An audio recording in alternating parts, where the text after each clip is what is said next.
the road this contest.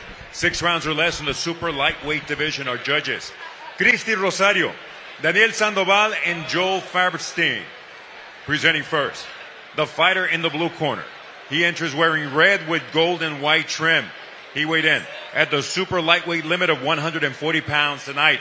This amateur standout and disciple of the Cuban School of Boxing puts his undefeated record on the line of 3-0.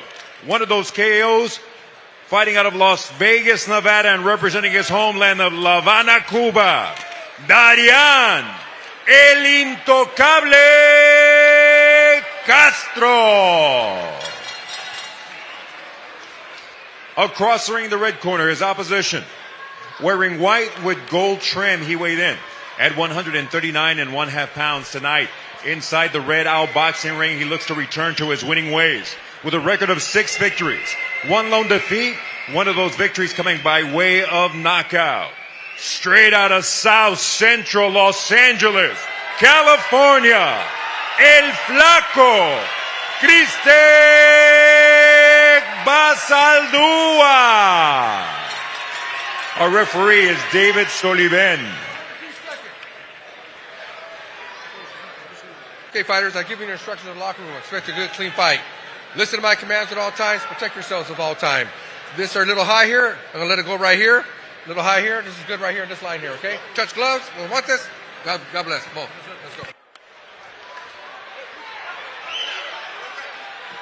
go. We are ready to go here. Bazaldua and Castro. A Robert Garcia prospect and an Ismael Salas prospect. You do not see this very often, Sean. No. Not at this level, but this is what Red Owl's all about. Absolutely. This is the main event is going to be very competitive. We know that the co-main is a rematch. This one's going to be competitive. Look, we got Southpaw against Southpaw. Bazaldua talked about how that knockout loss doesn't define him. He didn't seem particularly fazed by it, and indeed, you talk about this being a tough matchup. The fact that he was in that WBC Grand Prix, that means signing up to face any of the top prospects in your weight class at random. They don't know what the draw is. Right. Yeah, it's not an easy thing, but when you have an amateur background, you're kind of used to that. You're used to the, show up at the tournament and the best man is standing, But the unfortunate thing with tournaments, you get knocked out, and that really, it hurts you because you got knocked out against someone that, early on in your career was something you just don't expect to have happen, Darian Castro looking good here in the early going. We talked about Shaquille Ellis's dominance in the Team Combat League. Well, in terms of male fighters, Darian Castro might be the best in the league, at least last season. Yeah. He's fun to watch, and what I see so far from both these guys is a little more respect than I expected, especially from Dorian. That's what I expect to see from him, just being flashy, being able to get in and get out without any problem. Good body shot right there from Dorian, but I expect more offense from him. He'll pick it up at some point. Bazaldua trying to come down the middle with that left hand.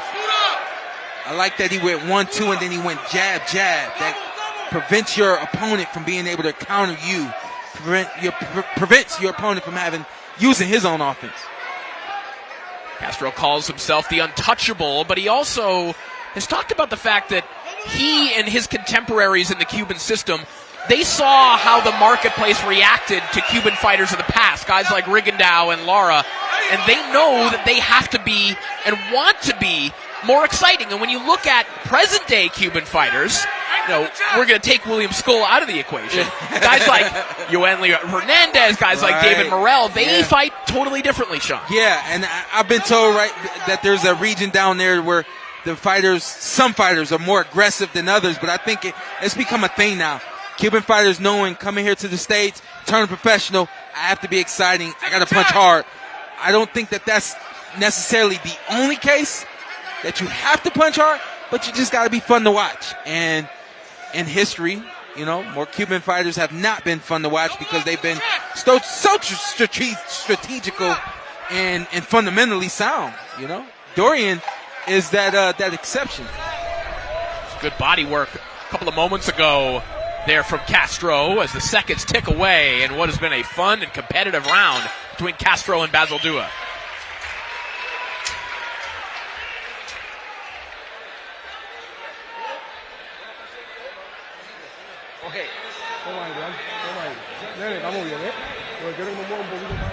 When he steps back, you step in. You know, you keep that distance. Have distance where you don't stay too far, but you don't get too close either. Keep that distance so you can double jab, straight left, but aim right here. Don't aim at the head. Because he's a lefty that does a lot of this. So aim right here at the square, all right? Double jab left. Yes. Yeah, to the chest. Parejo, nosotros tenemos que irlo llevando, ¿ok? Irlo llevando. El gancho este de surda no me lo tire de lejos. Tírame los retos ahí, pero tírame los golpes más largos. Bro, you do so many fights. I'm surprised you haven't picked up any Spanish. Vamos bien, vamos. Tíramelo bien. Poco. Okay. Estoy practicando. Poco.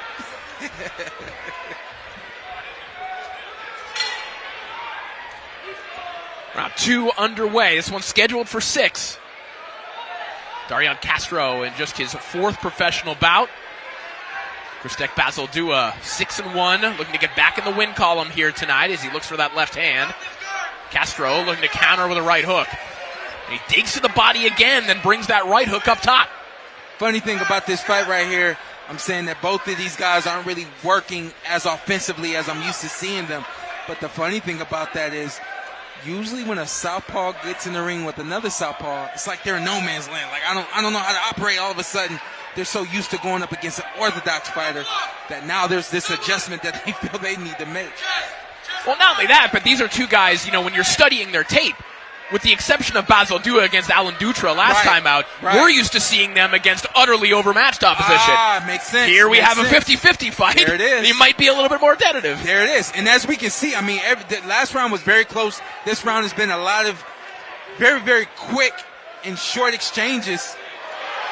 It's a 1 or 2 punch separation right now in both the rounds. It's a good short left hand connected there from Bazaldua. Just came up short on that one.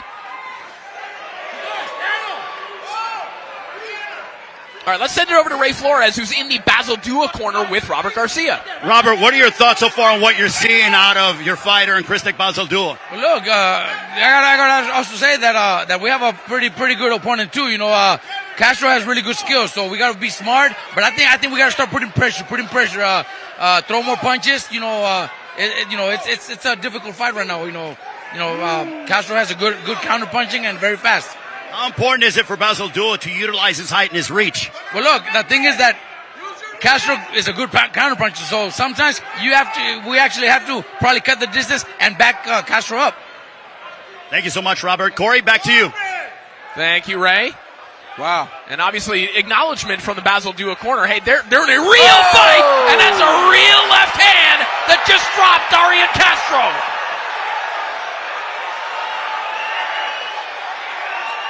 Castro down for the first time in his career.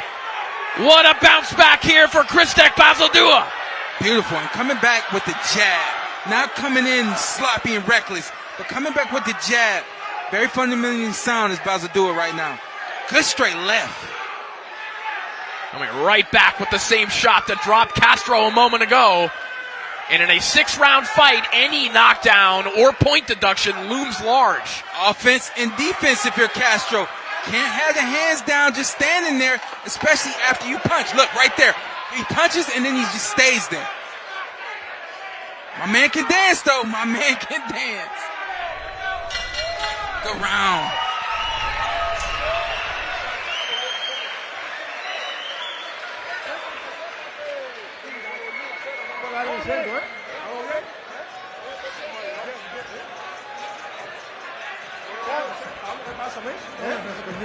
Se prendió ahí porque está haciendo la defensa atrás. La defensa tiene que ser a los lados, tiene que moverte aquí, no te puede caer en el centro. Termino de golpear y mueve la cabeza. Tell you what, I think this punch was set up by just good boxing, jabs, being very fundamentally sound as Bazaldua right here. Watch this. Boom! Straight left. I mean, let's get it again. Hopefully we get it again. The leverage that he had, we don't see it right here. The leverage on that punch was beautiful. We will get one more angle of that. The first angle, you can see that. I mean, when you saw the picture of a fighter, legs bent perfectly, hands up, where exactly in that angle, and they just turn on the shot. That's how you put it down in the gym. Fundamentals, right there. There it is. Well, that's exactly why Bazaldua was touted the way he was coming out of the amateurs, putting Castro on the floor And we mentioned that Castro, in the formats that we've seen him in, has not lost very many rounds. And with more on that, let's send it over to Ray Flores. Well, you mentioned that, Corey. He competed in Team Boxing League over the past couple of seasons. He's 24-3 during that time period. He's ending a 2-year layoff from professional prize fighting, but he is coming off of a single-round victory over Rahman Muhammad back at the end of August. But right now he's got some work to do after having suffered a knockdown in round 2. Yeah, he certainly does. And as we mentioned, Castro is in the all-star game, so to speak, of the Team Boxing League, and he's doing some good body work.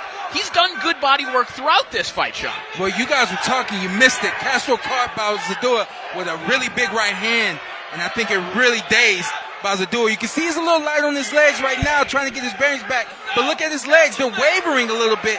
He might still be hurt. Good work coming from Castro this round, especially the body work. Hook right there. Tremendous right hook there from Castro, and look at the uppercuts coming through as well.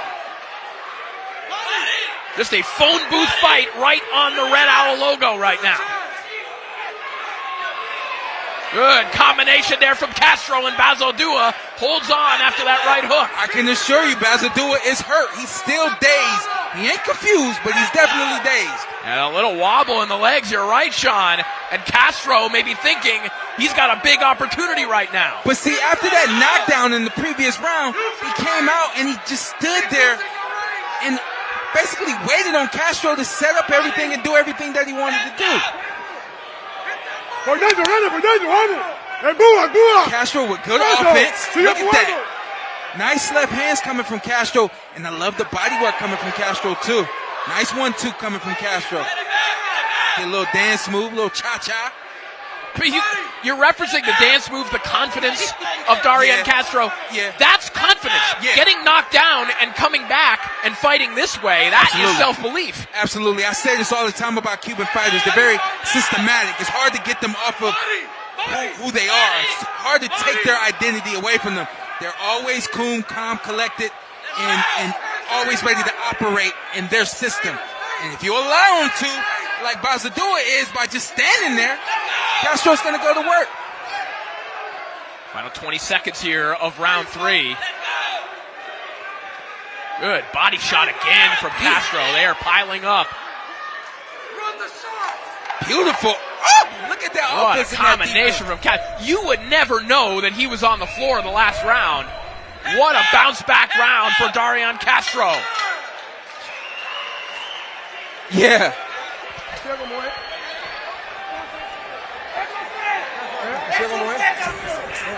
Vamos bien, toma aire profundo. Vamos bien. Toma aire profundo. El trabajo está lindo. Lo que no quiero que me tire los opes de lejos, porque te queden en el aire. ¿Me entiendes? De lejos, de larga distancia que hay que trabajar. Esos son los retos. Ya entrar, entonces trabajar de abajo con los opes y con los swings. Pero no me trabajes con un ope de lejos. Lo demás está bien. ¿Entendido? See what we get from this round. This was a Castro round, practically from beginning to end. Right there is because Bazaldua just stood there and allowed him to operate. Look at that, going up and down, forcing Bazaldua to grab him. Concentrado, vamos llevándolo también. Vamos llevándolo, there. Vamos llevándolo. Offense, defense, very relaxed is Castro in that last round. I got it a tie game right now. Round 4 underway, and in the corner prior to Castro getting knocked down, the round previous, his corner was telling him, hey, your punches have to be longer. You need to take a step back. He got knocked down, but maybe he learned his lesson, because what we saw in that last round, Sean, was precisely what his corner was asking for. Yeah, you know, it was kind of, you know, I'm not trying to pat myself on the back, but the thing that I said about Castro is he had to stay sharp. Sometimes he gets a little too unorthodox. Sometimes he gets a little too loose, and it causes him. It cost him in that round that he got knocked down in. He comes back the third round, gets himself together, and now I want to see him build from what he just started in the last round. Good counter right hook in the midst of an exchange there from Bazaldua a moment ago. Trying to get the momentum back in his favor. He's got the knockdown in his back pocket. Knockdown in his back pocket, but I'll tell you what's in his front pocket. Is his punch resistance low? You know, I'm seeing punches land. They are landing very clean, but they're having a big effect on Bazaldua. Well, speaking of the Castro corner, let's send it over to Ray Flores. All right, I'm at the corner of Darian Castro. So far, what do you think of the fight so far? You guys suffered a knockdown in round 2, but he's coming on strong. Yeah, we recovered well from that. I think it was a little stun knockout. We were off balance. But as you can see, we're powering him down and we're walking him down. So that's our plan, just to keep hitting him hard, using that speed, and closing up that work. We hurt him in the last round, and we just got to stay on top of him. Do you feel like the fight is getting closer, or do you still feel like you have to have more of a sense of urgency? Well, we're not home, so we got to keep fighting because we ain't home. We got to fight to win, and that's all we're telling him. Just be intelligent and fight to win, so we can come out on top. He's doing a great job. Right, thanks so much. Good luck throughout the rest of the fight. Thank you, Ray. Corey, back to you. Sean, what do you think of the advice in the Castro corner? Beautiful advice. They're pushing him in the right direction. I like that he's still going to the body and he's working from the bottom up. I like everything that he's doing. I just want Castro to get his hands up. He's giving back everything that he's taken. Oh, big left hand over the top there from Castro.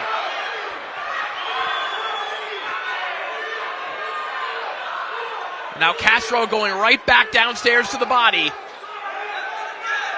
That has been a through line since round 1 as he whips an uppercut through the middle. Looks like maybe a little bit of blood coming from the mouth of Bazaldua now. And what's the adjustment for Bazaldua? I think it's something that he may not have the ability to do. I think he needs to circle the ring. He needs to move on Castro and not just stand right there and trade with Castro. That'll do it for the round. Wow. Back and forth goes the pendulum of momentum in this one.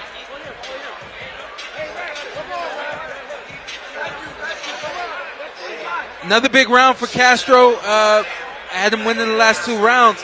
Watch this right here. Overhand left. That's the hook. Here it is. Boom.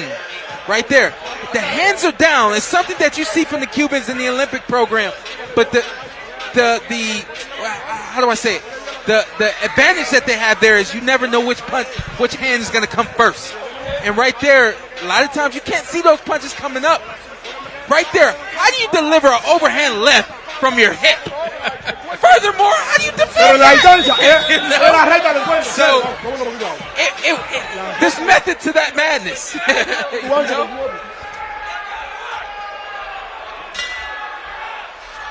Leave Garcia alone. Listen, he's trying to come up with answers for those questions you're posing. Ray's like, I got to do my job. Damn. Castro sails that left hand over the top. Bazaldua trying to fire back with a left hand of his own.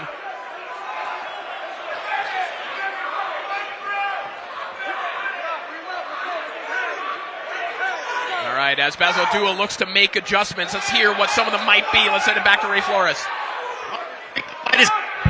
Oh yeah, the fight is close. It's very close. Like I told you guys earlier, we have Castro, who's a very talented kid, so it's a pretty close fight. I told my fighter we need this next 2 rounds.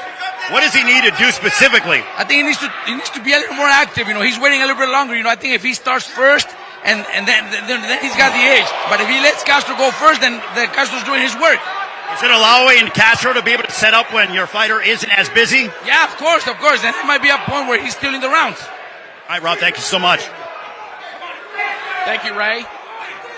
Perhaps that activity that Garcia's talking about there, maybe that fills those gaps where Castro is able to set up those shots, the unorthodox shots that you were talking about. Robert Garcia, like I told y'all earlier, hey, leave me alone. Right. But he's right, and it's what I said.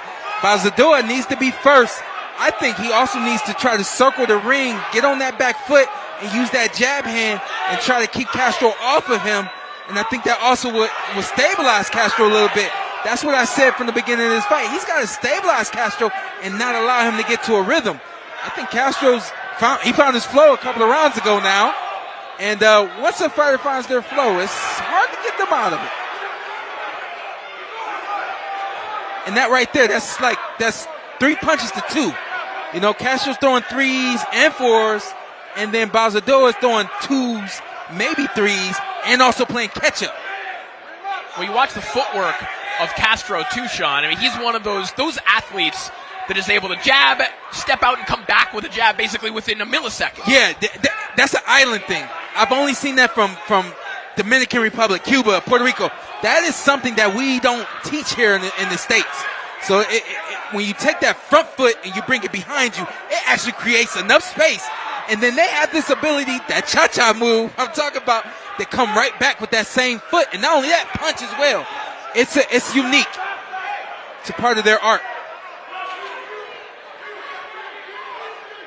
Final 15 seconds of round 5. Bazaldua looking a little bit more pensive in this round as he gets blasted with another left hand over the top. And understandably so, Castro giving him a lot to think about as we head to the corners and towards the final round.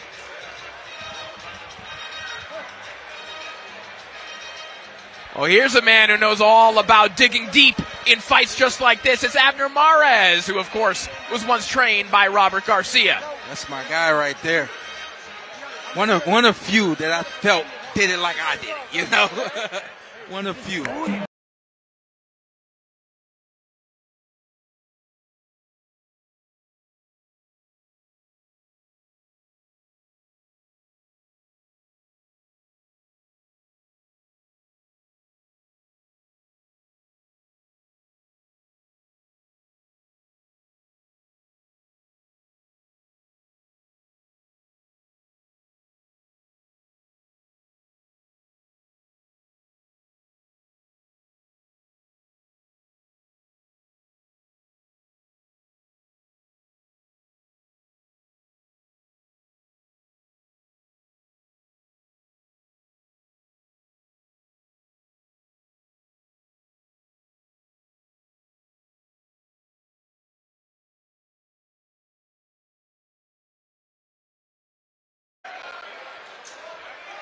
Quick highlights before the end of this round. The round starts. That overhand left, Bazaldua Castro found a home for that overhand left about 2 or 3 rounds ago now.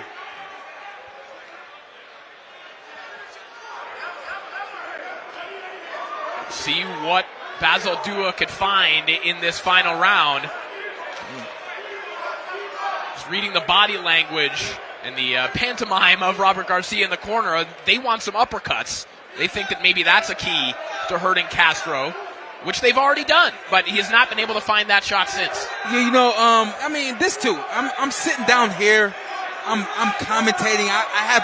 I'm relaxed. I can truly think, you know. It's hard to think when you're in there, let alone be a coach, trying to see all of those adjustments that need to be made. But I'm looking at another thing that Bazaldua could have done, which was simply just use the jab and slow the fight down. He never really had control of this fight after that knockdown in the second round.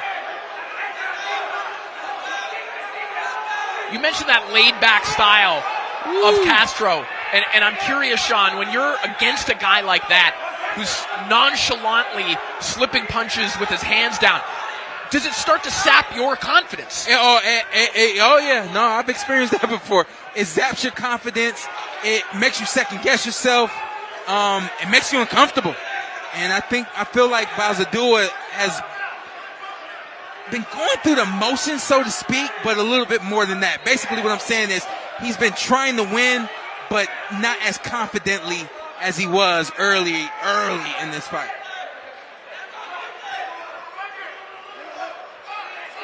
Also, don't forget all of the clean shots that Bazaldua has taken through this fight as well. Castro's, he's eating some as well, but with his rhythm and his style, it's almost like he's rolling off some of the punches. It's also because he keeps his hands down, it's like he knows he's going to get hit, you know? So it just has a different effect. Good body shots. A hard left hand to the body from Castro, who just lands about 6 or 8 more of them. You could tell he felt it. He's like, let me just keep going to the body. It's soft now, you know? Ooh. Big left hand over the top. That was flush from Darian Castro. I'll tell you, we've answered some questions about Bazaldua's chin. Sure. Because he's taken some flush, fight-ending left hands. Sure. And he's still here in the 6th round. Yeah. It's unfortunate to see the kind of effect that it has because he is a good boxer, and I think he still has life in the ring, but when you're taking these kind of punches this early in your career, it means bad things for you later on down the line. Another left hand over the top from Castro, who cannot miss with that shot. Nor can he with those body shots. And that will do it. A very entertaining battle between Castro and Bazaldua that will head to the scorecards. Castro, of course, knows that he has a 10-8 round working against him. How did the judges see the remainder of them?